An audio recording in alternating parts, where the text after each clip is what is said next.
চারুকলার অঙ্গনে এবছর 21 পদক পাচ্ছেন অধ্যাপক ডক্টর মোহাম্মদ আব্দুস সাত্তার।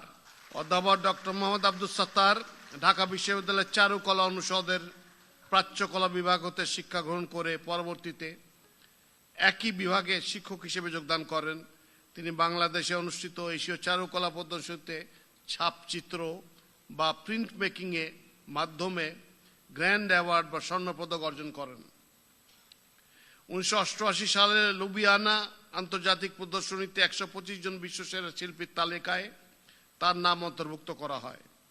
তিনি শিল্পকলা ও শিল্পের নন্দন দত্ত বিষয়ে এ পর্যন্ত 25টি গুরুত্বপূর্ণ গ্রন্থ রচনা করেছেন।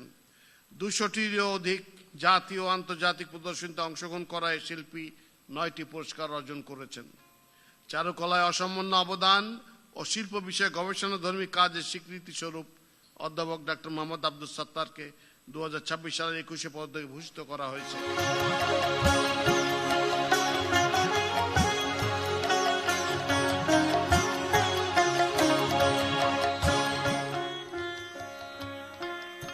স্থাপত্য ক্ষেত্রে এবছর 21 পদক পেয়েছেন মেরিনা তাবাসসুম।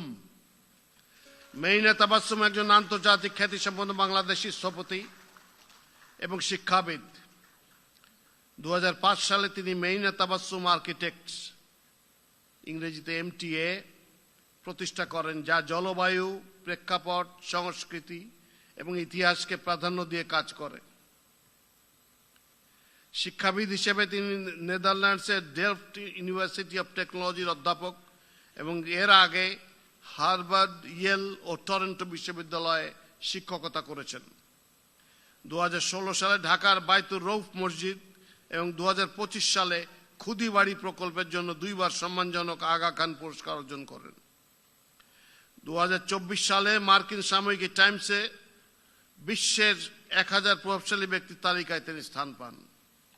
স্থাপত্যে অনন্য অবদানের স্বীকৃতি স্বরূপ মেরিনা তাবাসসুমকে 2026 সালের 21 পদকে ভূষিত করা হলো। স্থাপত্য ক্ষেত্রে পদকপ্রাপ্ত মেরিনা তাবাসসুমকে মাননীয় প্রধানমন্ত্রীর নিকট হতে পদক গ্রহণ করার জন্য অনুরোধ জানাচ্ছি।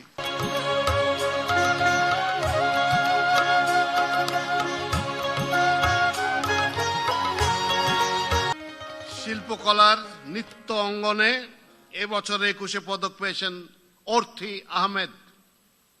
অর্থী আহমেদ একজন আন্তর্জাতিক খ্যাতিসম্পন্ন বাংলাদেশী নৃত্যশিল্পী ও কোরিওগ্রাফার। তিনি বাংলাদেশের নৃত্য চর্চায় এক বৈপ্লবিক ধারণা, অ্যাডাল্ট বিগিনার্স ড্যান্স ক্লাসেসের প্রবর্তক। 2020 সালে তিনি অর্থী আহমেদ ড্যান্স একাডেমি প্রতিষ্ঠা করেন। তিনি ড্যান্স ইওর এজ আন্দোলনের সূচনা করেন, যার লক্ষ্য শিশুদের বয়স উপযোগী নৃত্য শিক্ষা নিশ্চিত করা। অর্থী আহমেদ নাচের নৈতিক চর্চা, ethical art practice principles, art practices এবং শারীরিক ও মানসিক সুস্থতার জন্য নৃত্যকে বিকল্প পথ হিসেবে প্রতিষ্ঠা করতে কাজ করে চলেছেন। নাচকে সর্বস্তরে ছড়িয়ে দেওয়ার পাশাপাশি ব্যক্তির আত্মিক প্রশান্তি এবং উৎকর্ষ সাধনে এক অনন্য ভূমিকা রাখায় অর্থী আহমেদকে 2026 সালের 21 পদকে ভূষিত করা হলো। শিল্পকলা নৃত্য ক্ষেত্রে পদকপ্রাপ্ত অর্থী আহমেদকে মাননীয় প্রধানমন্ত্রীর নিকট হতে পদক গ্রহণ করার জন্য অনুরোধ জানাচ্ছি।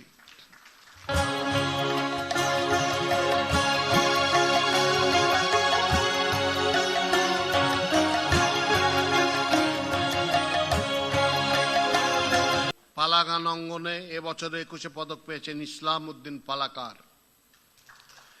ইসলাম উদ্দিন বাংলাদেশের গ্রামীণ লোক সংস্কৃতির অন্যতম গুরুত্বপূর্ণ পালাগান শিল্পী হিসেবে পরিচিত।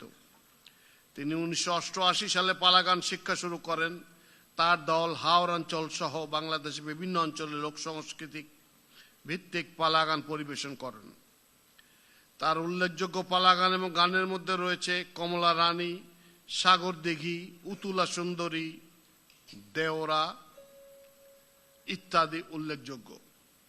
সুদীর্ঘকাল পালাগান পরিবেশনা ও চর্চার মাধ্যমে এই ঐতিহ্যবাহী শিল্প মাধ্যমকে দেশে ও আন্তর্জাতিক অঙ্গনে সাফল্যের সাথে উপস্থাপন করার স্বীকৃতি স্বরূপ ইসলাম উদ্দিন পালাকারকে বছরের 21 পদকে ভূষিত করা হলো।